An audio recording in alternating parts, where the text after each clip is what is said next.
j'ai le droit d'afficher les salaires de tout le monde dans la salle de pause? C'est pas forcément ça la transparence des rémunérations. J'étais assez perplexe sur ce genre de modèle. Travail égal, salaire égal. C'est une image qui est beaucoup plus valorisante. Si tu réalises tous ces objectifs-là, tu auras 100% de ta prime. Moi, je pense qu'on manage pas des enfants, on manage des adultes. On n'est quand même pas très à l'aise sur la logique de transparence. Ça pose des questions sur les équilibres. Quand tu vas au supermarché, tu connais ton prix de yaourt, t'attends pas de passer à la caisse pour connaître le prix du yaourt. Sous réserve du respect de la vie privée des salariés. La culture économique, elle est râler pas crête. C'est pas que le salaire qu'il faut prendre en compte. Ça a le mérite aussi de faire un tri. Bonjour tout le monde, bienvenue dans ce nouvel épisode du Coup de Bigot, le podcast qui réconcilie les managers avec le management. Ce podcast est né de formations managériales que j'anime et entre chaque session, je reçois les managers individuellement pour analyser leur propre cas. Et au bout de plusieurs répétitions, je me suis rendu compte qu'il y avait une vraie richesse dans le contenu de nos échanges et que ça serait intéressant pour chacun d'entre vous de pouvoir participer finalement à l'analyse de ce cas-là et pouvoir le dupliquer par analogie dans ses propres situations managériales. L'ambition de ce podcast, c'est de vous donner des clés pour pouvoir agir sur vos situations managériales, mieux les comprendre et avoir des leviers pour pouvoir agir avec vos collaborateurs au quotidien. Pour vous y aider, dans chaque épisode, on retrouvera la situation ou les situations d'un ou de plusieurs managers. On va analyser cette situation, ce cas managérial, identifier des outils et des méthodes pour pouvoir le résoudre que vous pourrez dupliquer au quotidien avec vos propres équipes. Je suis Yannick Bigot, fondateur de N48 Conseil, un cabinet qui accompagne les dirigeants et les managers dans leur situation managériale au travers de formations, de conseils et de coaching. Vous pouvez retrouver l'ensemble de ces services sur la page de N48 Conseil, dont vous retrouvez le lien en description. Pour ceux qui écoutent cet épisode, vous pouvez retrouver les schémas en vidéo et en images sur les pages YouTube et Spotify de l'épisode. J'espère que cet épisode va vous plaire et je vous souhaite une bonne écoute. Bonjour à tous, bienvenue dans ce nouvel épisode du Coup de Bigot, en format table ronde cette fois-ci, où je reçois plusieurs invités. Vous avez déjà connu ce format-là qui diffère des épisodes solo où je reçois un seul dirigeant. L'objectif de cet épisode, c'est avec le regard de plusieurs experts, des experts en management, des experts en ressources humaines, en expérience candidat, des experts juristes, de pouvoir analyser les problématiques d'un dirigeant avec cette vision 360 degrés. Et pour ce faire, je reçois aujourd'hui 3 invités. Je reçois d'abord Gaëlle. Bonjour Gaëlle. Bonjour Yannick. Alors Gaëlle, qu'est-ce que tu peux dire sur toi? Tu es notre avocate. Donc je suis Gaëlle Mousset, je travaille au sein du cabinet GBA qui est situé à Rennes. Donc GBA, c'est un cabinet qui fait du droit des affaires, donc qui intervient en droit des contrats, propriété intellectuelle, droit des sociétés, droit fiscal et donc aussi droit social pour ma part. Et donc j'interviens aussi bien en conseil, donc pour de la rédaction de contrats de travail, du suivi du contrat de travail de façon générale et en contentieux, donc quand il y a besoin d'aller devant les tribunaux. Super, merci beaucoup. Donc tu vas nous donner des éclairages sur les sujets d'aujourd'hui avec ce prisme juridique. On a le plaisir de recevoir aujourd'hui Florent Le Tourneur. Bonjour Florent, merci d'être là. Avec plaisir Yannick, bonjour. Est-ce que tu peux dire 2 mots sur toi et ton activité pour les gens qui te découvrent? Oui, donc moi je suis Florent Le Tourneur, je suis le fondateur et le dirigeant de We Feel Good, agence de communication RH et marque employeur. Grosso modo, on accompagne nos clients, entreprises et collectivités sur 2 sujets principaux, leur expérience candidat, comment attirer, et l'expérience collaborateur, comment les fidéliser, comment les engager. Voilà. Et à côté, je suis également podcasteur, comme toi, et j'ai un podcast RH destiné aux RH et aux managers qui s'appelle « On n'a jamais fait comme ça ». Génial, dans lequel j'ai eu l'occasion d'être invité. C'était une super expérience. Merci encore. Et ton épisode est sorti effectivement mi-décembre. Génial, merci beaucoup. Et nous avons Jean-François Bertrand autour de la table. Bonjour Jean-François. Bonjour Yannick. Donc je me présente, c'est ça? Et si tu veux bien. Je suis dirigeant d'une entreprise qui s'appelle Lundi et au quotidien on accompagne des dirigeants de TPE-PME sur leurs enjeux RH au sens large et aussi recrutement. Super, merci beaucoup. Donc aujourd'hui, je voulais qu'on évoque un sujet tous ensemble, qui est un sujet qui revient assez régulièrement dans les échanges avec les responsables de PME, et c'est vrai globalement aussi avec des managers dans des grands groupes, avec des sujets autour de la performance et de la rémunération. Alors c'est un sujet très vaste, qui pose parfois beaucoup de problèmes, donc moi j'en entends parler sous plusieurs angles. Est-ce que je dois augmenter tout le monde de la même manière? Est-ce que je dois augmenter les gens tous les ans?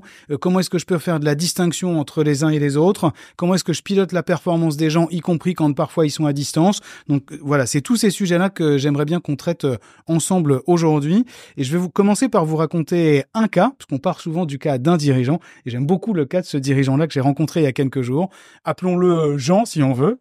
Jean m'explique qu'il a un collaborateur qui est sous-performant, qu'il a un niveau de performance très inférieur à la moyenne des autres collaborateurs, et il me dit, du coup, comme on a une culture chez nous d'augmenter les gens tous les ans, je vais quand même l'augmenter, moins que l'année dernière, mais je vais quand même l'augmenter, et je vais devoir augmenter les autres encore plus cher que lui. Et là, j'avoue que j'étais un peu décontenancé sur ce cas-là, puisqu'on est face à un collaborateur qui, dans ma tête, devrait finalement ne pas être augmenté parce qu'il fait le même job que celui qu'il faisait auparavant et il n'a pas un gros niveau de performance, voire de la sous-performance. Et là, tout s'est mélangé dans ma tête en me disant, mais est-ce qu'on doit l'augmenter ou pas? Est-ce qu'on peut mettre une augmentation à 0 à quelqu'un ou pas? Voilà, c'est avec cette clé d'entrée-là que j'aimerais bien rentrer. Est-ce que ça vous évoque quelque chose aux uns et aux autres? Moi, ça m'évoque concrètement ce que j'ai vécu dans des grands groupes.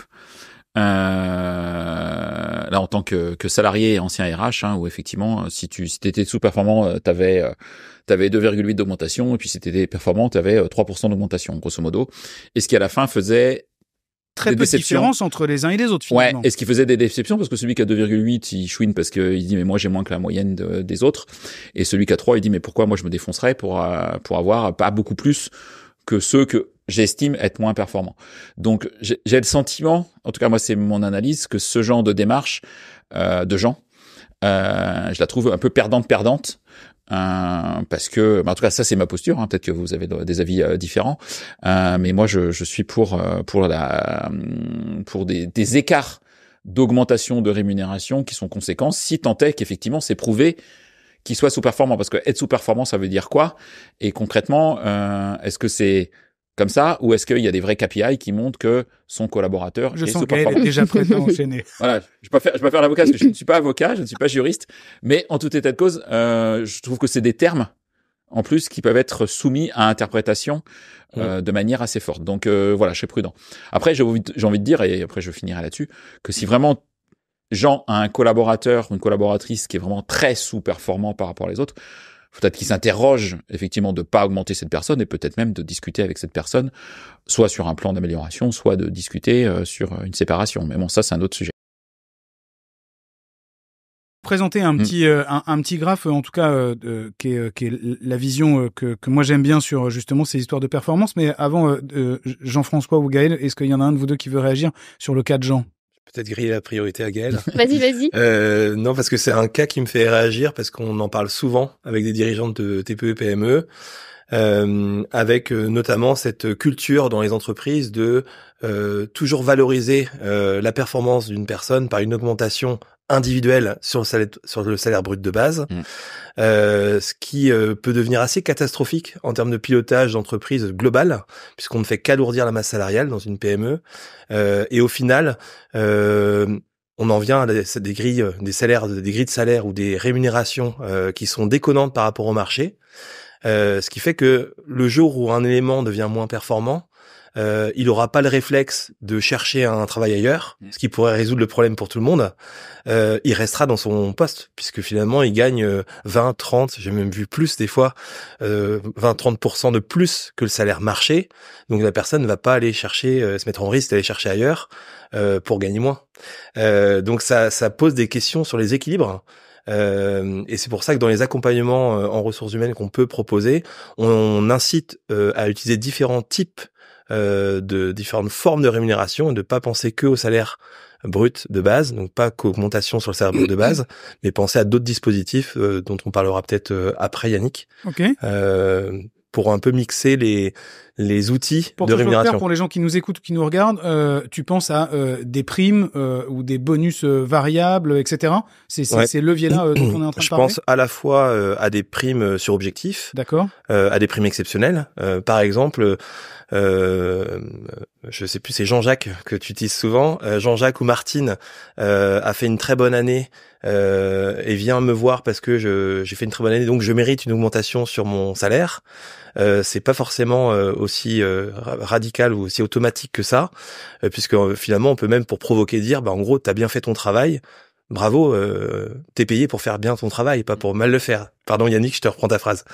Non, mais on se connaît bien du coup. Non, mais donc c'est une phrase sur laquelle on est assez raccord. Ouais. De dire, parfois quand des collaborateurs viennent voir un manager dans les dirigeants qu'on peut accompagner en leur disant j'ai bien bossé cette année, il y a toujours quelque chose qui est un peu choquant pour une partie des dirigeants qu'on accompagne de dire mais en fait c'est normal de bien faire son travail. Ouais. Voilà, heureusement que tu fais bien ton travail. On paye les gens pour bien faire leur travail, pas pour le faire mal ou le faire moyennement. Après, il faut être capable de challenger justement, D'où on d'accompagner les revient aux collaborateurs. sous-performances, aux surperformances, Exactement. etc. Et c'est vrai que souvent, moi, j'incite à avoir des clés de lecture un peu différentes par rapport à ce type de demande d'augmentation individuelle, en se disant, finalement, si j'ai une augmentation du niveau de compétence, un périmètre qui évolue, des missions supplémentaires qui nécessitent d'autres types de compétences de la personne, à ce moment-là, oui, ça peut justifier d'une augmentation individuelle sur le salaire, puisque augmentation du niveau de compétence de la personne. Okay. VS, j'ai fait une bonne année où j'ai participé à une mission particulière ou un projet particulier cette année, ça peut peut-être légitimer le versement d'une prime exceptionnelle, par exemple, pour récompenser un travail ponctuel, un surinvestissement, entre guillemets, ponctuel d'une personne. Okay, c'est là où on peut. On le verra tout à l'heure sur les mécaniques, mais du coup, faudra qu'on plonge un peu justement dans ces logiques de mécanique, de dire qu'est-ce qu'on paye avec quoi. Mais il y a quand même quelque chose, une espèce de règle de base. On va distinguer l'individuel et le collectif, parce que pour le coup, c'est effectivement deux sujets un peu différents. Et la notion de salaire de base, qu'est-ce que je paye avec le salaire de base en général? C'est plutôt la tenue du poste, le job que je fais, et le bonus ou la rémunération variable qui vient plutôt rémunérer finalement de la performance ou de la surperformance à un moment donné. On est plutôt aligné là-dessus. Oui. Donc, individuel versus collectif et fixe versus variable. On rentrera un peu dans les clés de tout ça. Si tant est que le variable, on pourra revenir dessus parce que si tant est que le variable soit bien défini et que ce soit hyper clair, quoi. Ok. Gaëlle, tu voulais réagir sur ce cas ou pas? Oui, effectivement, si on prend la comparaison entre deux salariés, il y a effectivement un principe en droit du travail qui est celui de à travail égal, salaire égal. Mais toute la question est de savoir quel est le travail égal, justement. Et donc, c'est là où un employeur peut tout à fait décider de verser une somme différente à deux salariés s'il considère justement qu'il y a des éléments objectifs et vérifiables qui justifient une différence de salaire entre des salariés. Non. Travail égal, salaire égal, voilà. C'est pas juste un mantra ou la loi dit ça. La loi dit travail égal, salaire égal. Tout à fait. Ok. Notamment avec cette idée qu'on pourrait mettre de genre en disant pour garantir l'égalité salariale en fonction du genre, il faut effectivement bien dire travail égal, salaire égal, mais ça s'applique à tous les collaborateurs, de dire finalement ce principe-là s'applique à tout le monde. Voilà. Je peux pas payer des personnes qui auraient le même niveau de compétence, le même niveau d'ancienneté et le même niveau de tenue de poste, je peux pas leur donner des salaires différents. Voilà. Ok. Si je veux donner du salaire différent, il faut que je sois capable de l'appuyer sur des éléments très objectifs. Ça peut être quoi des éléments objectifs de distinction de salaire de deux gens qui apparemment feraient la même chose? Typiquement, ça va figurer dans un compte rendu d'évaluation annuelle, par exemple. Donc, ça va être un niveau de performance qui est un petit peu moindre, une étendue de compétences qui est un peu moindre pour un salarié, un niveau d'autonomie différent. Ça peut résulter de pas mal de choses en fait.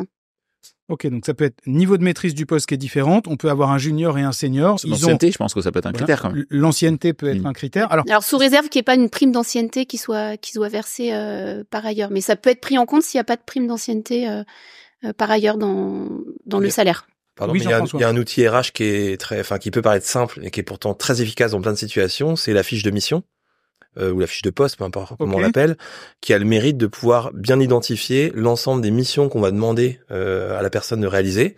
Et c'est quand même un bon élément pour justement évaluer quel niveau de compétence la personne va devoir mobiliser pour réaliser ces missions-là au quotidien et pour justifier finalement d'une augmentation de périmètre, d'une évolution de mission, puisqu'elles sont pas forcément prévues sur la fiche de mission. Et ça permet vraiment de s'appuyer sur des éléments assez factuels pour justifier d'une décision d'augmentation ou pas d'ailleurs. Okay. On va pouvoir se rappuyer sur des éléments qui sont plus concrets que juste du feeling parce que j'ai vu la personne en entretien et je décide oui ou non d'accéder à sa demande d'augmentation individuelle. Ok. Moi, j'ai entendu un mot qui m'a un peu fait tiquer, qui est le mot de ancienneté que tu as prononcé, Florent, en disant finalement deux collaborateurs qui ont des anciennetés différentes, on pourrait imaginer qu'ils n'aient pas le même niveau de rémunération. Mais ça m'interroge un peu cette notion-là parce que si les deux collaborateurs font exactement la même chose et que l'ancienneté d'un collaborateur ne lui donne pas de compétences complémentaires, est-ce que finalement c'est pas une logique de prime d'ancienneté que le dirigeant a plutôt intérêt à avoir et que finalement le salaire de base doit être le même? Sinon, on rentre un peu dans la logique qu'évoquait Jean-François tout à l'heure, de dire il y a finalement une augmentation de la masse salariale mécaniquement année après année pour un collaborateur qui à la limite fait le même job que s'il était junior en réalité. C'est quoi un peu ta vision sur ce point? Moi ma vision, alors je suis pas très fan des primes d'ancienneté parce que j'ai le sentiment que ça fait très fonction publique, voilà, t'as X années d'ancienneté, donc voilà, je vais être un peu cash. Moi, je suis assez favorable parce que je considère qu'effectivement, si t'as des années d'ancienneté, tu prends un métier égal, je prends, un développeur informatique. Okay. Si t'as 10 ans de développement informatique, forcément, t'as acquis des compétences, de la productivité, etc., qui est supérieure à quelqu'un qui sort de l'école. Ça veut pas dire que t'es un meilleur dev que... Mais du coup, c'est pas l'ancienneté en tant que telle qui est récompensée, mais c'est le niveau de compétence. Pour moi, c'est le niveau de compétence, c'est l'expérience. Et ça, effectivement, ça peut se rétribuer, ça peut faire un écart entre quelqu'un qui sort de l'école et quelqu'un qui travaille depuis 10 ans. Ok, c'est ça qui est difficile pour une partie des dirigeants de PME. Ouais. C'est-à-dire quand t'es dans un grand groupe, souvent t'es couvert par des conventions collectives qui sont assez claires, qui disent si tu réalises telle action, pour le coup, t'es à tel niveau de grade, de tel échelon ou tel indice. Ouais. Mais quand on est effectivement dans une PME de 15, 20, 30 personnes, on n'est pas toujours raccroché à une convention collective. L'avantage d'une PME de 15-20 personnes, c'est que t'as pas aussi souvent 15-20 personnes qui font le même taf. Donc t'es aussi moins confronté. Je vais pas dire que t'as pas deux fois la même personne qui font le même travail, ce qui est probable. Mais par contre, effectivement, t'as aussi moins cette problématique où tu peux avoir dans les grands groupes, où là, t'as des dizaines, voire des centaines de collaborateurs qui, dans l'entreprise, ont officiellement la même fiche de poste, les mêmes missions, sont sur des plateaux, etc. Où là, moi, c'est ce que j'ai vécu en tant que DRH. C'était, je prends l'exemple de mon dernier employeur, qui était Groupama, c'était extrêmement complexe d'expliquer qu'effectivement, un gestionnaire sinistre, vu qu'il y en avait 200, il avait moins que la moyenne des autres gestionnaires sinistres. Parce que là, on jouait sur des choses qui étaient beaucoup plus difficiles, effectivement, à mesurer. Alors que dans une PME, t'as normalement une diversité de métiers qui peut te permettre d'avoir des écarts. C'est là où on a peut-être des visions un peu différentes autour de la table et c'est très bien, ça enrichit les gens qui nous écoutent et qui nous regardent, mais effectivement, il y a une vision un peu, au fur et à mesure des années, je peux augmenter le salaire de base parce que je sais que la personne a acquis des nouvelles compétences et a acquis des nouveaux savoir-faire qui apportent finalement plus de valeur et ça justifie un écart de salaire par rapport à un junior, et d'autres qui seraient plutôt dans une logique de, finalement, si on fait exactement le même job, on touche le même salaire et ça oblige le manager ou le dirigeant à aller regarder, mais est-ce qu'il y a une vraie différence entre ce qui est délivré par l'un ou par l'autre? On peut imaginer que la capacité à résoudre des problèmes pour quelqu'un qui a plus d'années est peut-être une compétence qu'il faut valoriser en disant le junior,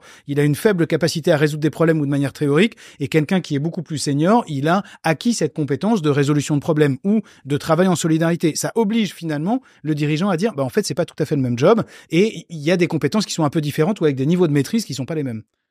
Après, moi, j'ai envie que, peut-être qu'on l'abordera, mais je pense qu'il y a un sujet sur la transparence de la rémunération dans l'entreprise, qui peut éviter aussi de penser que mon voisin, il a toujours plus que moi, quoi. Ok. Donc, on pourra revenir aussi sur des sujets comme ça, parce qu'il y a des idées aussi qui permettent effectivement de contrecarrer. Allons-y sur la transparence, parce que je comprends qu'il y a une logique de à travail égal, salaire égal. Puisque tu lances l'idée de la transparence, moi, ça m'interroge quand même sur.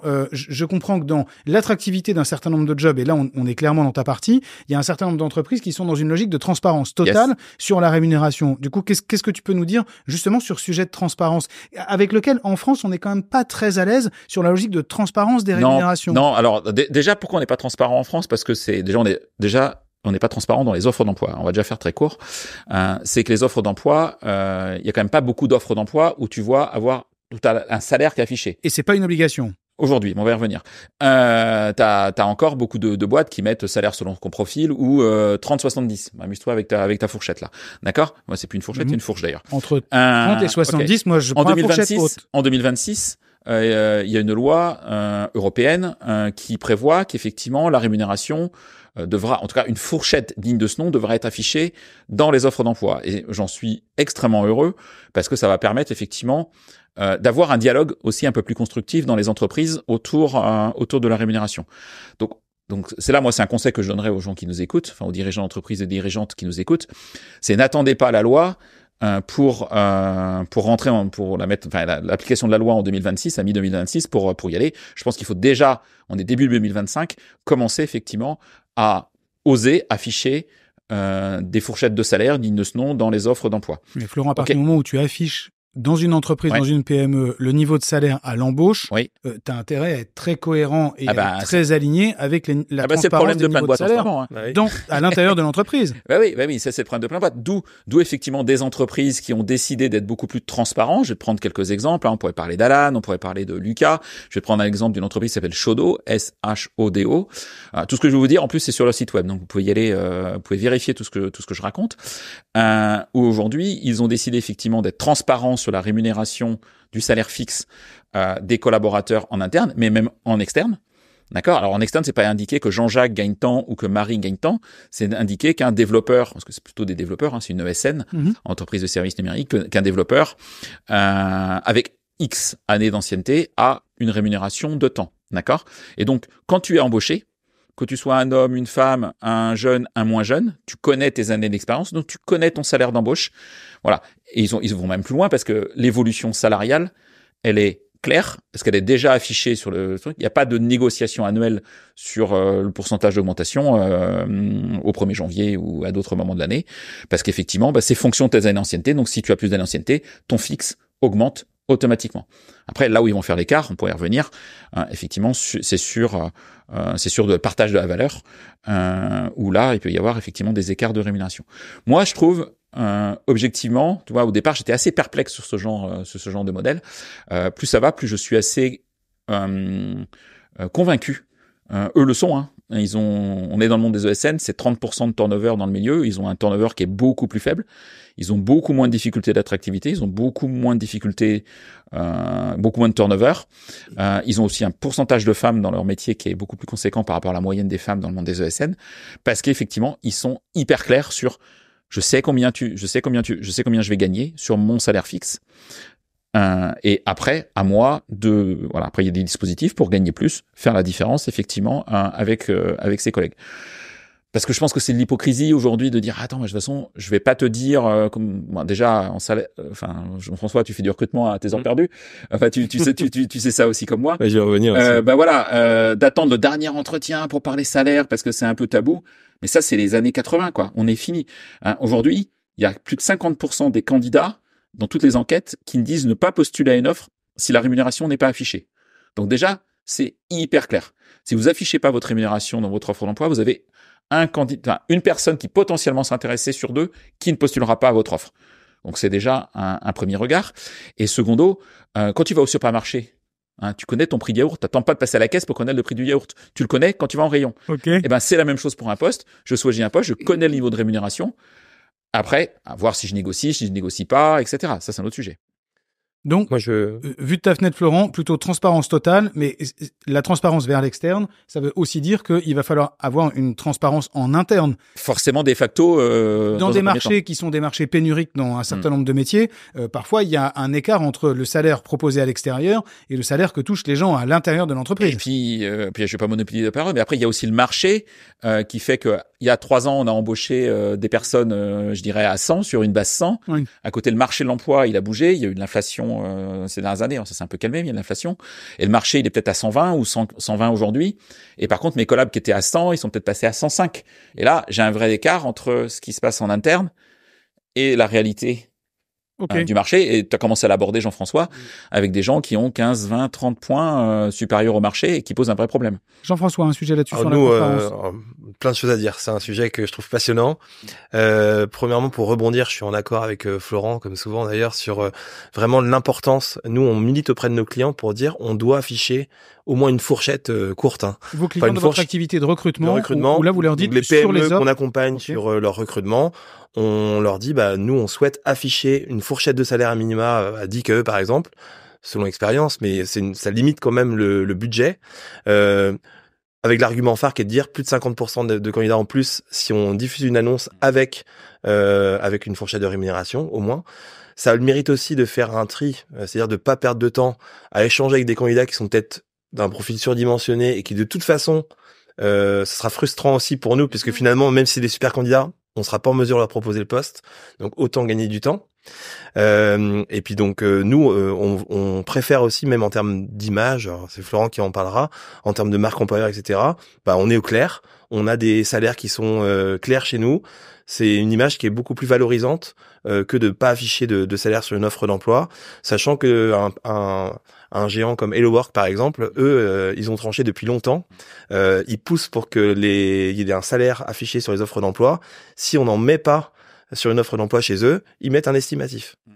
Donc moi, je préfère mettre la réalité de ce qu'on peut proposer sur un emploi en question, sur l'annonce qu'on va proposer, plutôt que laisser finalement l'algorithme dire sur ce type de salaire-là, la rémunération sera entre temps et temps. Je trouve que c'est beaucoup plus positif. Donc ça, c'est la première chose sur la partie offre d'emploi. Après, en termes de transparence, ce que j'évoque souvent, c'est que dès qu'on parle de transparence de rémunération par rapport à notre culture française, on dit on va connaître le salaire de Jean-Jacques et de Martine, etc., du DG, de tout le monde. C'est pas forcément ça la transparence des rémunérations. Déjà, on peut actionner des niveaux pour aller vers la transparence, sans aller jusqu'à la transparence totale et d'afficher l'ensemble des rémunérations dans la salle de pause. Ça peut être par exemple d'avoir des grilles de salaire communiquées en interne en disant chez nous il y a différents types de postes. Sur chaque poste on a une fourchette de 10 KE selon expérience pour chacun des postes qu'on a dans l'entreprise. C'est déjà un niveau, un pas vers la transparence. Et ensuite quand on veut avancer vers la transparence, il y a aussi la clarté de nos pratiques en termes de réévaluation de la rémunération, par exemple. Ça, c'est aussi un pas vers la transparence, de dire, nous, on fait des augmentations individuelles tous les ans, à telle période, éventuellement sur tel critère. Et là, on va vers de la transparence pour les salariés, sans aller jusqu'à afficher l'ensemble des rémunérations de tous dans la cafette. Ok. Gaël, est-ce que tu as un mot sur qu'est-ce que la loi dit justement sur cette obligation de transparence, de dire est-ce que j'ai le droit d'afficher les salaires de tout le monde dans la salle de pause ? Alors la loi ne dit pas grand-chose sous réserve du respect de la vie privée des salariés. Non, il y a pas vraiment de disposition dans le Code du travail actuellement en tout cas. Et donc, je comprends que bientôt, on aura l'obligation dans une offre d'emploi d'afficher la rémunération. Oui, mi-2026. C'est ton expertise plus que la mienne, mais mi-2026, effectivement, il y a une loi européenne qui va imposer effectivement cette démarche. Et tu l'as très bien dit, HelloWork le fait déjà. Indeed a le même dispositif qu'HelloWork. Et de toute façon, les job boards, les médias RH ont bien compris que c'était incontournable, certes dans 18 mois, mais dès maintenant en fait. Ok. Je voudrais bien Oui, pardon, Jean-François. Peut-être deux petits ajouts par rapport à ça pour rebondir. Premièrement, il faut aussi resituer le débat dans les entreprises parce que des fois, ça nous est arrivé dans un accompagnement RH, par exemple, qu'on a eu pour une PME dans le coin, où j'avais une réticence forte de la DRH d'afficher des rémunérations sur leur offre d'emploi. Donc on échangeait ensemble et sauf qu'ils avaient 3 postes à recruter, des postes opérationnels, donc c'est à dire que s'ils n'arrivaient pas à recruter, en fait c'était vraiment toute l'activité de l'entreprise qui était mise en tension. Et dans l'échange que j'ai pu avoir avec elle, je disais mais en fait c'est quoi ton premier problème? C'est de pas réussir à recruter ces 3 personnes-là, ou c'est de gérer ta problématique en interne avec Jean-Jacques, qui va peut-être mal voir les choses s'il voit afficher un niveau de rémunération sur une offre d'emploi qui est supérieur peut-être à ce que lui touche. Il est où le problème principal? Bon, finalement, ils ont décidé de publier des offres d'emploi avec un niveau de rémunération en fourchette et d'actionner, de bien sûr traiter le cas en interne de Jean-Jacques, mais ça leur a permis de recruter. Donc en fait, des fois, il faut aussi qu'on aille au-delà de nos façon de faire qui date un peu pour s'adapter aussi aux enjeux du marché et aux vraies difficultés qu'on peut avoir dans notre quotidien. Et deuxième exemple, on a fait un travail dans une agence il y a pas longtemps que je trouvais hyper intéressant en termes de transparence de rémunération. C'est que c'est une agence, donc ils ont un même poste, mais maîtrisé à différents types de niveaux. Donc il y a des juniors, il y a des confirmés, il y a des experts, il y a des coordonnateurs, comme ils les ont appelés dans leur grille. Et on a fait le travail avec eux de bâtir tout un système de planification, de montée en compétences. C'est-à-dire que on a une grille avec toutes les missions qu'une personne est censée réaliser avec les compétences associées. En bas de cette colonne, on a la fourchette de salaire qui est indiquée. Pareil pour chacun des niveaux, donc confirmé, expert, etc. Ce qui permet d'avoir beaucoup de transparence dans les rémunérations qu'on pratique dans l'entreprise, Donc c'est très attractif et en même temps c'est très mobilisant pour les personnes parce qu'ils savent très bien que s'ils sont juniors aujourd'hui, ils savent exactement quel type de compétences ils doivent maîtriser pour passer à l'étape supérieure et donc du coup augmenter en termes de salaire de base puisque tout est indiqué dans l'outil qui a été construit. Ok, merci Jean-François. Est-ce qu'on peut se mettre d'accord là sur le fait que au travers de qu'est-ce qu'on paye avec quoi? Est-ce qu'on est d'accord autour de la table que le salaire de base, il sert à payer les compétences détenues et la tenue du poste? Moi, c'est à peu près ça, ouais. Ok. On est plutôt à l'aise avec ça. Et quand on bascule sur du variable, on va rémunérer de la performance ou de la progression, à la fois de manière individuelle et à la fois, pourquoi pas, de manière collective. Ok. Variable, individuelle, collectif, quelque chose à dire là-dessus ou pas du tout? Moi, j'ai de moins en moins de clients qui utilisent le variable et notamment le variable individuel. Ils vont de plus en plus vers du variable collectif et quand ils mettent des objectifs, ils ne l'associent pas toujours à une rémunération en face. Ah bon? Bah, moi, je suis plus individuel que collectif, tu vois. Ok. C'est ma position, hein, c'est mon avis et c'est aussi ce que je vois dans les entreprises que j'accompagne. Ok. C'est de faire aussi une différenciation sur la performance. Et variable individuelle, faut dire, il y a plein de possibilités. Hein. Ça peut être effectivement des espèces sonnantes et trébuchantes. Ça peut être des jours de congés supplémentaires. Ça peut être un véhicule de fonction. Ça peut être un vélo de fonction. Voilà, il y a plein de. Ça peut être même de l'actionnariat de l'entreprise. Hein. 100% des collaborateurs sont actionnaires de We Feel Good. Donc voilà, donc ça peut être aussi des éléments et ils ont pas tous le même pourcentage. Tu vois. Ça peut être aussi des éléments de différenciation pour faire du variable. Ok. Après du variable collectif, ça dépend ce que tu appelles du variable collectif. Si dans ta tête c'est tout le monde pareil, c'est plus différenciant pour moi. Enfin, c'est. Après, voilà. on peut mixer aussi. Ou alors c'est la participation, c'est l'intéressement. J'étais pas sur intéressement. Voilà, c'est un autre sujet. Ça, non, mais on peut mixer dans du variable. On peut mixer toutes sortes d'indicateurs. Hein. On peut faire du quantitatif individuel ou collectif. On peut faire du qualitatif aussi avec des indicateurs qu'on retient qui représentent pas forcément une quantité d'activité, mais plutôt la qualité. Mais après, on peut faire pas mal de choses en fait, du sur-mesure en fonction du poste du salarié, de l'activité de l'entreprise. Vraiment, c'est à adapter. On peut être très discriminant au sens de faire des différences entre les uns et les autres. Il n'y a pas de difficulté dans une organisation à avoir une rémunération pour X et pour Y qui soient des rémunérations différentes, en tout cas à minima en rémunération variable. C'est quoi un peu cette règle sur quoi je m'appuie pour créer de la différence? Là, on peut faire de la différence sous réserve quand même que des salariés qui occuperaient le même poste, s'ils réalisaient 100% de leurs objectifs, ils aient au final la même rémunération. D'accord. Après, bien évidemment, s'ils ont des degrés d'atteinte d'objectifs qui sont différents, bien évidemment, là, ils auront une rémunération qui sera différente. Okay, donc mais pour moi, si jamais ils sont à 100%, ils doivent percevoir la même chose. C'est bien la clé pour les gens qui nous regardent et qui nous écoutent de se dire quelqu'un qui aurait des objectifs équivalents avec des périmètres d'activité équivalents devrait à 100% d'objectifs toucher la même chose aussi bien en fixe qu'en variable. Voilà. Ok. Pour des postes équivalents. Ça c'est logique, oui.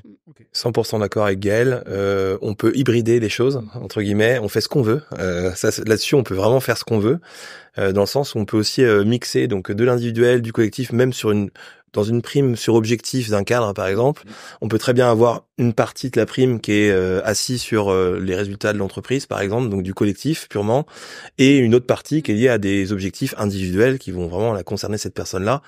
Le tout, par contre, dans les choses qu'il faut faire absolument, c'est de clarifier finalement les enjeux. C'est-à-dire de prendre le soin de fixer les critères clairement des objectifs de réalisation du variable 100%, pour que ce soit bien clair pour la personne en début de chaque année, par exemple. Voilà tes objectifs. Si tu réalises tous ces objectifs-là, tu auras 100% de ta prime. Et éventuellement pour les commerciaux, nous ce qu'on dit souvent aussi, déplafonner, parce que souvent on a des critères de prime commerciale qui sont liés à du résultat économique. Donc si la personne surperforme, c'est plutôt bien vu qu'elle ait aussi une rétribution supérieure de sa prime qui était prévue en début d'année, qui est finalement supérieure. Pour moi, voilà, on peut vraiment tout faire en fonction de notre stratégie. Par contre, c'est bien de le faire de manière très concrète, c'est-à-dire d'être au clair sur les objectifs qu'on donne aux personnes. C'est important de bien définir en début d'exercice effectivement les objectifs, parce que si l'employeur ne le fait pas, le risque c'est qu'ils doivent malgré tout verser aux salariés sa rémunération variable en fonction de ce qui a été versé les années passées notamment. Donc ça c'est assez important, enfin c'est très important même de le faire, et en début d'exercice, parce qu'effectivement communiquer sur les objectifs en fin d'année ça n'a pas de sens, parce que le salarié n'est pas en mesure de connaître ses objectifs et donc ne peut pas agir sur la réalisation de ses objectifs. On est très objectif et performance. Là. Moi, je voudrais quand même que on mette un peu ça en perspective avec notamment la matrice de Jack Welch que j'aime beaucoup, qui du coup est une matrice à 2 axes, avec un axe horizontal. On remettra le schéma sur le site, avec un axe horizontal qui est l'axe des comportements et un axe vertical qui est l'axe de la performance. Performance au sens économique, c'est-à-dire j'atteins mes résultats. Mais il y a quand même quelque chose qu'il faut prendre en considération dans finalement l'appréciation de la performance globale d'un collaborateur, c'est est-ce que j'ai eu des résultats économiques, ça c'est ma performance, très bien, on est performance positive ou performance négative, j'ai atteint mes objectifs, mais aussi est-ce que j'ai eu les bons comportements à l'intérieur de l'organisation. On peut avoir typiquement dans des populations commerciales, on peut avoir quelqu'un qui atteint ses objectifs, mais qui a tiré effectivement dans son coin uniquement et qui a un peu tiré la couverture à lui, qui a joué solo, alors que les objectifs de l'entreprise sont d'organiser de la vente croisée, du coup il n'a pas forcément eu les bons comportements. Donc ça, est-ce qu'on est d'accord que ça fait partie des choses qui doivent, normalement qu'un dirigeant doit intégrer justement dans sa réflexion autour de la performance, de se dire qu'est-ce que je veux tirer comme objectif, et qui sont des objectifs très quantitatifs, très économiques, très chiffrés, et c'est quoi les bons comportements finalement que je veux avoir dans l'organisation, et que parfois pour pondérer les deux, peut-être qu'il vaut mieux valoriser quelqu'un qui a les bons comportements mais qui n'a pas exactement les bons résultats, plutôt que quelqu'un qui a les bons résultats avec les mauvais comportements. C'est quoi votre vision sur ce sujet-là ? Comme je réponds souvent, tout dépend de la culture de l'entreprise. Moi, okay. j'ai aussi vécu dans une entreprise, je m'y suis pas plu d'ailleurs, bizarrement, mais où il y avait des objectifs qui étaient très très individuels. C'est-à-dire que les entreprises qui pouvaient être sur des secteurs un peu proches par moment pouvaient clairement se tirer dans les pattes. L'objectif, c'était pour eux de réaliser leurs objectifs. Okay. Donc ça se traduisait aussi dans les objectifs commerciaux. Donc il n'y avait pas de notion collective dans les objectifs qu'on pouvait fixer. En fait, ça dépend vraiment de ce qu'on veut construire comme modèle, de notre culture. Forcément, quand je dis ça, on est tous à se dire, non, c'est pas normal, il faudrait plutôt avoir des objectifs collectifs, etc. Mais je reste ouvert en me disant que peut-être que ça peut répondre à des enjeux de certaines entreprises par rapport à leur secteur d'activité, à leur culture, et que ça peut très bien convenir d'avoir des objectifs vraiment purement individuels. Mais puis d'autres, on va mixer de l'individuel, du collectif. D'autres, ça peut être que du collectif. J'en sais rien. En tout cas, cet échange naît quand même une espèce de conclusion. C'est de dire le dirigeant a intérêt à prendre le temps de se poser pour savoir qu'est-ce qu'il veut installer comme système de pilotage de la performance et de la rémunération. Ouais, et puis je rejoins Jean-François. Et quelle culture tu veux aussi en tant que dirigeante mettre en place dans ton organisation? T'as plein de, ça c'est, qu'est-ce que tu veux faire de ta boîte en fait? Ok, développe. Très concrètement, moi c'est un sujet sur lequel je suis extrêmement sensible. C'est le partage de la valeur. Moi, ça, j'y crois. C'est qu'une entreprise sans salariés fait pas grand-chose. Voilà. Donc, voilà. Moi, c'est ce que j'ai mis en place dans mon organisation. C'est ce que je vois dans un certain nombre d'organisations. J'ai ouvert le capital à tous les salariés. J'ai 40% de WiFiLgood qui appartient à mes équipes. C'est un véritable choix. Donc, je les engage. Ça me doit aussi d'être totalement transparent parce que du coup, s'ils sont tous actionnaires, ils sont tous à l'Assemblée Générale tous les ans. Donc, ce qui veut dire un certain nombre d'éléments de transparence et de culture économique aussi pour les collaborateurs. Donc d'expliquer ce que c'est que du chiffre d'affaires, de la marge brute, un résultat net, de comprendre aussi les impôts qu'une entreprise paye et Dieu sait qu'on a des hommes et des femmes politiques qui sont créatifs sur le sujet. Et ça, pour moi, je pense que ça c'est véritablement important. Voilà. Donc je dis pas qu'il faut que tout le monde fasse ça. Moi, ça c'est mon choix d'organisation d'entreprise que j'ai décidé de mettre en place. Mais chaque dirigeante doit se poser les questions de qu'est-ce qu'il veut faire de sa boîte demain. Est-ce que il veut d'ailleurs avoir beaucoup de salariés, etc. Moi, je veux avoir peut-être un peu moins de salariés, mais associés. Et à côté, quand j'ai de la croissance, je travaille plutôt avec des indépendants à côté parce que je préfère fonctionner comme ça, etc. Donc ça c'est des éléments effectivement qui vont structurer aussi ta politique de rémunération. Tu vois, c'est vrai que nous, dans notre boîte, on passe moins de temps à se fixer des objectifs individuels parce qu'on est focus sur les objectifs collectifs. Chacun a une rétribution qui est hyper claire. Voilà. Et j'ai pas de débat. Tu vois, au 1er janvier, là, j'ai augmenté un collaborateur de 10% et c'est OK, quoi. Voilà. Parce que, il amène une contribution et une valeur à l'entreprise, que je trouve excellente, que peut-être j'avais pas vu aussi forte. Et donc là, je me suis dit, bah ouais, il faut augmenter ton fixe parce que ça amène effectivement de la valeur. Donc, je pense que sur un grand groupe, c'est un peu plus compliqué ce que je viens de dire, mais sur une TPE, PME, je pense qu'il y a des éléments, et là je rejoins, il y a des éléments de base, d'égalité, d'équité et de respect effectivement de la législation. Et à côté, et j'adore ce qu'a dit Jean-François, on peut être hyper créatif avec du variable, du collectif, la mise en place d'un véhicule de fonction pour tel ou tel collaborateur parce que soit parce qu'il se déplace beaucoup, ou soit parce que ça c'est juste normal, mais soit parce qu'effectivement c'est un véritable avantage en nature qui peut être intéressant. Mais tu as aussi des sujets, là tu vois, j'ai pas mis encore en place le 1er janvier, mais j'ai des vraies réflexions sur la mutuelle aujourd'hui. Tu vois, on est à 50-50, on va dire, c'est juste le légal. C'est pas différenciant, mais voilà, je m'interroge à aller vers du 100% prise en charge par l'employeur. Et donc là, par contre, ce sera du collectif, parce que là, je peux pas dire, bah toi c'est 80, puis toi ce sera 90. C'est là où il faut ces réflexions là, en tant que dirigeant, de qu'est-ce que tu veux faire de ta boîte dans 5 ans, dans 10 ans. C'est très lié à la stratégie, en fait. C'est-à-dire qu'on a cette vision stratégique, on connaît par cœur nos activités, nos enjeux, nos problématiques, notre culture. On se fixe la stratégie. Par rapport à cette stratégie-là, on se fixe des objectifs. Et en fait, c'est tout le système après de rémunération qu'on va bâtir pour atteindre ces objectifs-là.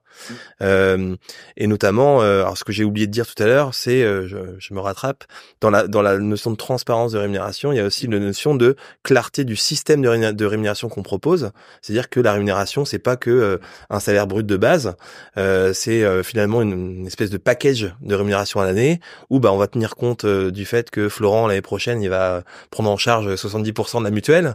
Et on valorise ça auprès des collaborateurs. On valorise les titres restaurants qu'on 70%. va donner. C'est toi qui paieras les 20%. Merci. C'était juste pour te chambrer. On va prendre en compte l'ensemble des avantages qu'on va mettre en avant. Et ça, c'est bien de le communiquer régulièrement aux salariés, notamment au travers d'un bulletin social individualisé, qui permet en fait d'exposer à rythme régulier, tous les ans par exemple, à l'ensemble des salariés, voilà votre rémunération globale, et pas juste ce que vous avez sur votre fiche de paye tous les mois. Faut prendre en compte l'ensemble des aspects.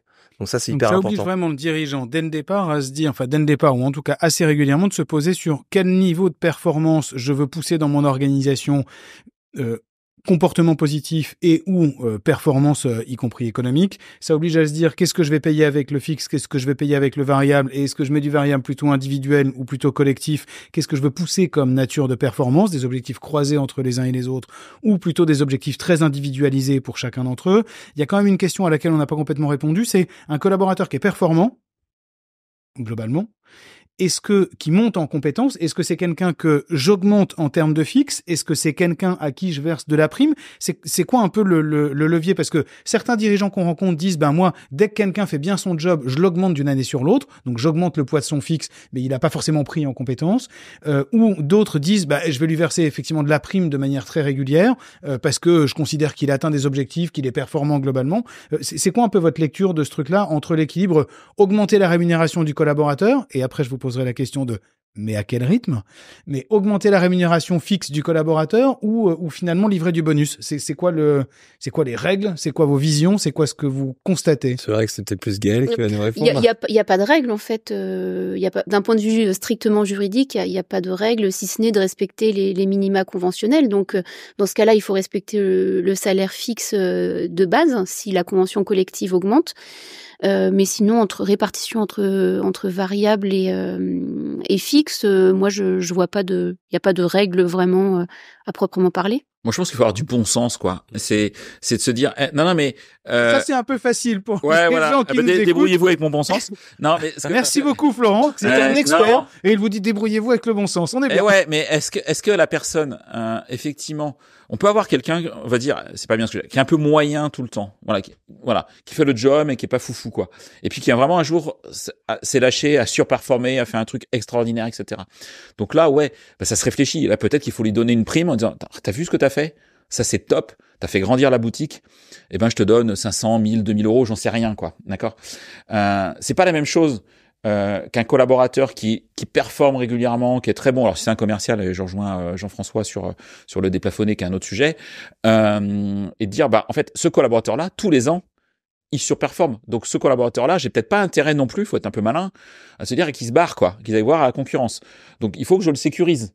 Parce que ce collaborateur, cette collaboratrice, elle a aussi une maison, un prêt, des charges, et donc à un moment, elle est comme tout le monde, elle va regarder à la fin du mois ce qu'elle a. Et si l'herbe est plus verte ailleurs pour une raison de salaire, je vais peut-être perdre quelqu'un qui était très performant pour pas grand-chose. Et c'est là où le bon sens veut peut-être te dire, peut-être que ton salaire, il faut que tu l'augmentes en fait. Voilà. Puis tu peux aussi faire les deux d'ailleurs. Hein. Mais pour moi, il y a une différence entre augmenter quelqu'un tous les ans parce qu'il performe, et non pas parce qu'il y a de l'inflation, parce que ça, pour moi, c'est une connerie, mais ça, c'est un autre sujet. Donc ça, j'en suis convaincu, d'accord. D'augmenter et de donner une prime, ou des primes, parce qu'on peut donner plusieurs dans l'année, on a le droit de donner autant de primes exceptionnelles que l'on veut, je pense. Voilà, si vraiment on a quelqu'un qui, par rapport... Non mais ça dépend, par rapport à ce qu'il fait... Avec Florence et Open Bar. Non, mais par rapport à là où il contribue, où tu te dis, ouais, il a fait gagner de la visibilité à l'entreprise, de l'argent à l'entreprise... Voilà. Mais tout ça, moi, j'en reviens. On a parlé au tout début de transparence. Moi, je pense qu'on manage pas des enfants, on manage des adultes. Et plus on les manage comme des adultes en étant hyper transparents sur un peu de culture économique. Hein. Malheureusement, en France, la culture économique, elle est râlée pas crête. Hein, des salariés qui arrivent dans les entreprises, de dire, on va t'expliquer ce que c'est que du chiffre d'affaires, on va t'expliquer ce que c'est qu'une marge, on va t'expliquer ce que c'est qu'un résultat net. Et les gens vont comprendre qu'effectivement, on sait qu'on t'augmente de 100 euros, ça coûte un peu plus que 100 euros à la boîte quand même, hein, cette histoire. Voilà. Et là, on va peut-être effectivement avoir des comportements plus adultes et peut-être moins de comportements enfantins de collaborateurs qui font la tête parce que l'inflation est à 3% et puis tu m'as augmenté que 2%. Ouais, sauf que voilà, la vie elle est pas aussi simple que ça économiquement quoi. On parlait de réflexion, mais il y a aussi une logique souvent sur laquelle on incite pas mal les dirigeants finalement, c'est d'anticiper. D'un point de vue managérial par exemple, c'est mieux d'anticiper une demande d'augmentation d'une personne et de la proposer finalement en anticipant on sait que la personne fait bien son job comme tu le disais Florent, et en fait nous on va déjà prendre les devants, on va dire ok, cette personne mérite une augmentation individuelle, on n'attend pas d'être dans notre process normal pour attendre que la personne demande, voilà. Que finalement nous on lui mette 100 euros d'augmentation individuelle et que finalement il soit déçu parce que lui il attendait plus, alors que si on lui donne ces mêmes 100 euros avant que la personne demande, elle sera peut-être contente. Enfin, il y a toute une logique aussi d'animation, et l'augmentation individuelle est un outil au service de ça. Et après, quand on parlait tout à l'heure des différents outils, on n'a pas parlé d'intéressement, mais je vais quand même en reparler 2 minutes, parce que je trouve que c'est quand même un outil dans les PME en tout cas qu'on accompagne, qui est souvent pas utilisé, hein. Et pourtant c'est quand même un outil de motivation collective qui est quand même assez puissant, à condition qu'on définisse les bons critères, c'est-à-dire que de la stratégie de l'entreprise, on définisse des critères qui vont nous permettre de déclenchement de l'intéressement, hein, j'évoque, qui vont nous permettre de réaliser nos objectifs. Ok, Jean-François, juste pour qu'on soit clair, l'intéressement, on est en train de parler on est à la fin des comptes de l'entreprise. Ouais. D'abord, on signe un accord avec l'ensemble des collaborateurs, en tout cas des organisations représentatives du personnel quand il y en a. On définit, en fonction d'un certain nombre de seuils de résultats de l'entreprise, pas de chiffre d'affaires, hein, bien de résultats atteints. En fonction des résultats, on distribuera une partie. C'est mieux que ça. C'est mieux que ça, parce que la participation, c'est une formule, donc c'est obligatoire pour toutes les entreprises de plus de 50 salariés. C'est une formule qui est obligatoire, donc on n'a pas le choix. Par contre, l'intéressement, ce qui est intéressant, c'est que on a le choix du critère de déclenchement qu'on va mettre. Donc ça peut être un critère qui est purement économique, ça peut être aussi un critère où une partie des critères peut être sur la sécurité par exemple. On a un enjeu de réduire notre accidentologie dans l'entreprise, accident de travail, et on va mettre un critère de déclenchement sur le nombre d'accidents qu'on espère le moins fort possible bien entendu, mais en faisant ça, on va vraiment inciter tout le monde à être en alerte sur les objectifs qu'on a d'un point de vue global, et ça c'est hyper intéressant en termes d'animation collective, mais pour ça il faut définir les bons critères et il faut aussi bien animer finalement l'accord, c'est-à-dire que par exemple, il y a quelques années, quand j'étais encore responsable des ressources humaines, on avait mis en place un accord d'intéressement dans une PME d'une centaine de personnes, avec des équipes en production, des commerciaux, de l'export, et on avait choisi comme critère de premier accord d'intéressement, donc pour 3 ans, un critère sur l'excédent brut d'exploitation.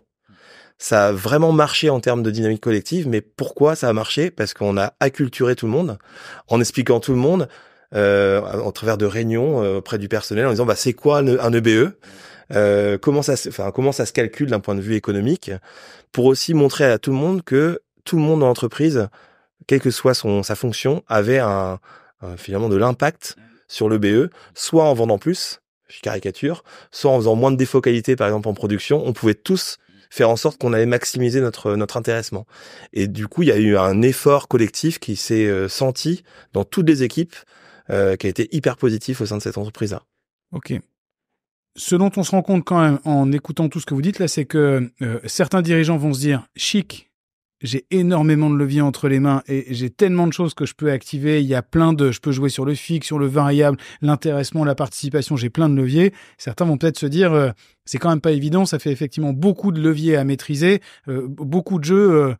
Ça crée potentiellement beaucoup de zones de flou pour eux ou de zones d'inconfort.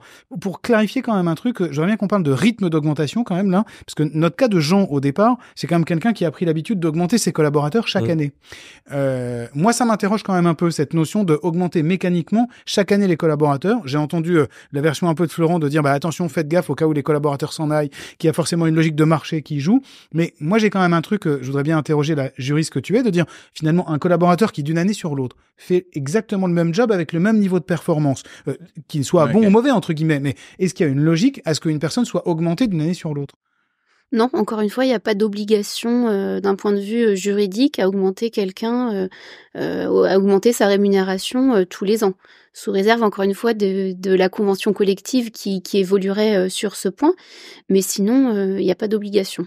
En gros, la seule condition d'augmentation annuelle, c'est souvent des augmentations plutôt collectives, soit parce qu'elles sont négociées dans le cadre des organisations représentatives, de dire il y a des négociations annuelles obligatoires, soit parce que on est rattrapé par le SMIC ou par les minima conventionnels, et là du coup ça oblige effectivement à remonter les niveaux de salaire de ceux qui sont le plus bas dans l'échelle, et là effectivement pour le coup il y a vraiment une obligation légale avec un rythme effectivement annuel, voire même presque plus fréquent que ça, puisque le SMIC augmente 2 fois dans l'année me semble-t-il. Il n'y a pas de rythme imposé, mais en ce moment, il augmente souvent, oui. Ok, donc faut suivre cette augmentation-là. Ça, c'est effectivement la logique d'obligation, mais autrement, un collaborateur qui fait le même job d'une année sur l'autre, il n'y a pas d'obligation, il n'y a pas d'interdiction non plus, il n'y a pas d'obligation à l'augmenter d'une année sur l'autre. Non. Ok. Dernière mini-question pour moi, j'ai quand même un dirigeant que j'entendais l'autre jour, c'était très intéressant, qui met une condition de maintien dans les effectifs pour verser les bonus. En gros, sa logique, c'est de dire...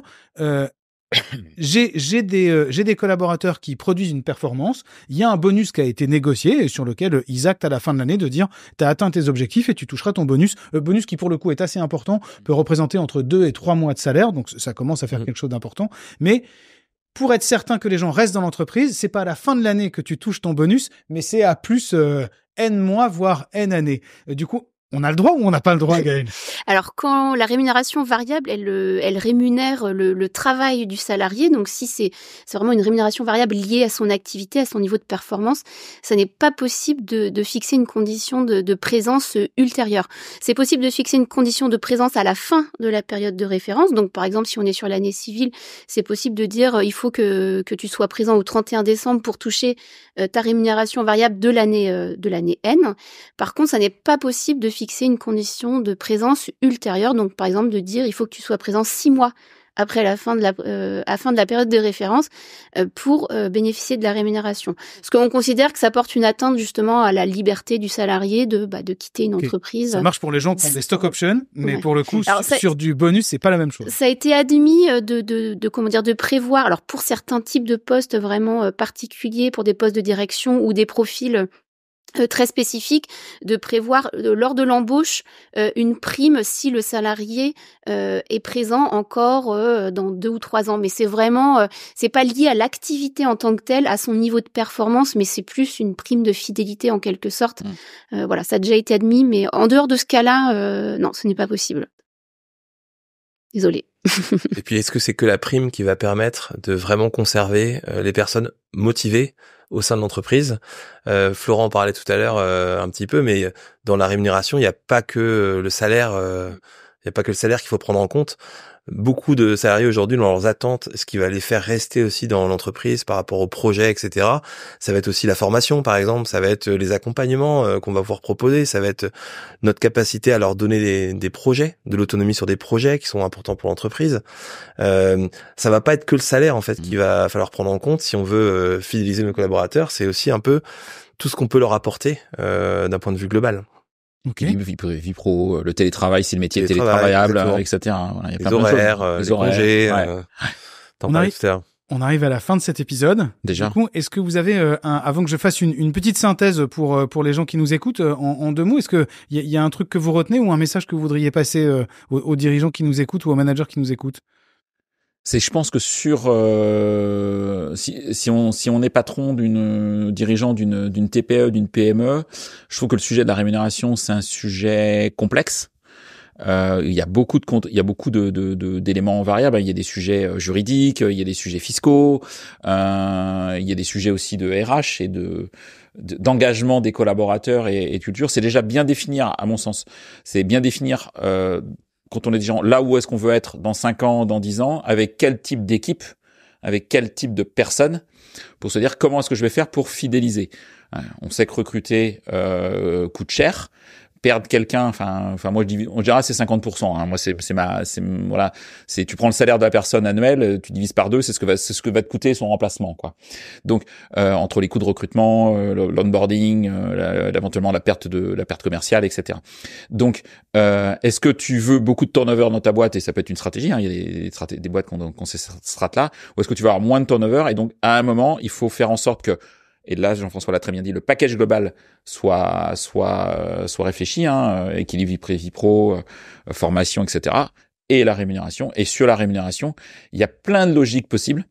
Et je pense qu'à un minimum, c'est soit de s'entourer de personnes qui vont t'aider à aller sur ce terrain de jeu, parce que le sujet de rémunération, c'est complexe. Mais déjà être très clair. En tout cas, moi, ce que je pense, c'est être très clair de là où tu veux être dans 5 ans, dans 10 ans, pour avancer, quoi. Une logique de prospective pour Florent, de se dire, tu dois absolument savoir où tu veux aller. Oui. Ok, très clair. Jean-François? En mot de la fin aussi, tu l'as dit, ça peut paraître complexe comme ça, un dirigeant de TPE-PME, sur tous les dispositifs, tout ce qu'on peut mettre en place, etc. Moi, ce que je me rends compte souvent avec des entreprises qu'on accompagne, c'est que ce qui pose problème, c'est finalement un peu leur organisation, leur maturité managériale. Parce que ça nous paraît simple à nous de dire, en fait, t'as une demande d'augmentation, tu justifies que la personne n'est pas au niveau de compétence, etc. Donc, forcément, on va dire non. On va justifier une réponse négative à un souhait d'augmenter. Et finalement, on se rend compte que le principal frein, c'est qu'on n'est pas assez mature. On s'est pas formé en management au sein des PME. Et donc, ce qui peut paraître simple pour nous, lors de cette émission-là, de dire, en fait, on va expliquer à la personne que elle a pas le bon niveau de compétences associées, donc on va lui dire non. En fait, si on n'est pas formé, si on n'a pas structuré un minimum son entreprise en termes de management, de rituels, et puis de former nos managers, etc. C'est des sujets qui sont très compliqués à traiter. En tout cas, plus compliqués. C'est toujours un peu compliqué, on va dire plus compliqué que si on n'a pas du tout d'organisation.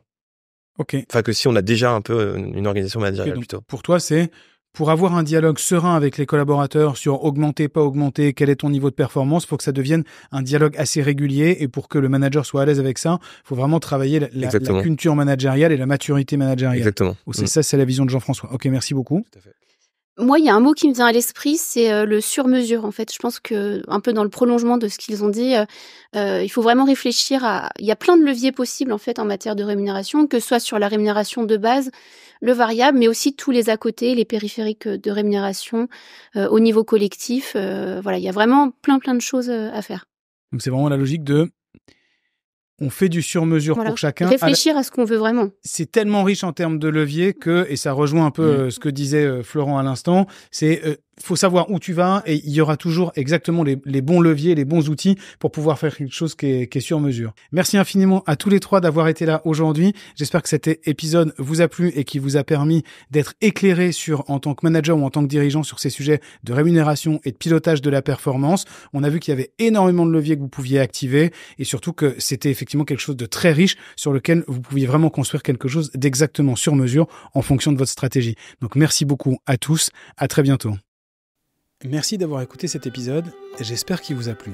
Si c'est le cas, n'hésitez pas à laisser un commentaire sur votre plateforme favorite ou en parler autour de vous. C'est grâce à ça que d'autres managers pourront avoir accès à ce contenu, en avoir connaissance et pouvoir progresser dans leur pratique managériale. N'hésitez pas à m'envoyer un message pour me faire part de vos feedbacks, ça m'encourage et ça m'aide à progresser.